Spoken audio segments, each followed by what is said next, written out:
Hello everyone, আমি মনিকা। তো আবারও অনেকদিন পর তোমাদের সাথে ভিডিও শেয়ার করতে চলে এসেছি। তো এই ভিডিওটা কিন্তু আমার ইনস্টায় বা ফেসবুকে পোস্ট হবে না, তার কারণ আমি নতুন নামে একটা আমার ইউটিউব খুলেছি। তো সেটাই ভাবছি ছোট ছোট ভিডিও তোমাদের সাথে তুলে ধরবো, মানে শেয়ার করবো। তো ভিডিওগুলো তোমরা দেখো, তোমাদের কেমন লাগে অবশ্যই কমেন্ট করে জানিও। আর এদিকে কিন্তু আমি সকাল সকালে ঘুম থেকে উঠে বিছানা তুলে মুখ ধুয়ে নিয়েছিলাম, দেন তারপরে ক্রিমটা মেখে নিয়েছিলাম। আর কালকের বিরিয়ানি যেহেতু ছিল, তো সেটাই সকালে উঠে আর কি খেয়ে নিয়েছিলাম। তো খাওয়া দাওয়া হয়ে যাওয়ার পরে নিচের অনেকগুলো কাজ ছিল জামা প্যান্ট ধোয়া, তো ওটাই এখন জামা প্যান্ট কাচাকাচি করবো। আর জামা প্যান্ট কাচার ভিডিওটা তো তোমাদের সাথে শেয়ার করা হয়নি। তো জামা প্যান্ট কাচার আগে আমার একটু জ্বর এসেছিল, তার জন্য একটু রেস্ট নিয়ে নিচ্ছিলাম। তার মধ্যে বাইরে দেখি কি সুন্দর ওয়েদার, মানে অন্ধকার হয়ে গেছিল, ঝড় হচ্ছিল খুব সুন্দর। তারপরে আমি একটু চলে গেছিলাম ছাদে, আর আকাশের অবস্থাটা জাস্ট তোমরা দেখো, আমার ওয়েদারটা জাস্ট দারুণ লাগছে।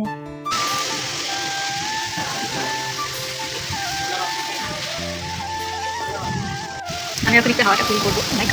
দেন আমি হাওয়াটাও খেয়ে চলে এসেছিলাম ঘরে, স্নান করে নিয়েছিলাম। তো এখন আমি ভিডিও এডিট করছি, আর আমার বড় এখন কাজ থেকে বাড়ি আসলো আর খাবার দাবার নিয়ে এসছে। তো সেই ভিডিওটা এখন নিতে গেলে সব ভিডিওগুলো কাটতে হবে, তো সেটা আর নিলাম না। ওইখানে কিছু জামা প্যান্ট ছিল, আমার আলমারি থেকে বের করলাম, ভাঁজ করবো। তো এখন জামা প্যান্ট ভাঁজ করতে করতে আমি বিকেলে যেহেতু খাবার নিয়ে এসেছিলাম একটুখানি, ওটা খাবো আর কার্টুন দেখবো। তো আজকের ভিডিওটা অবধি, দেখা হচ্ছে নেক্সট কোনো ভিডিওতে।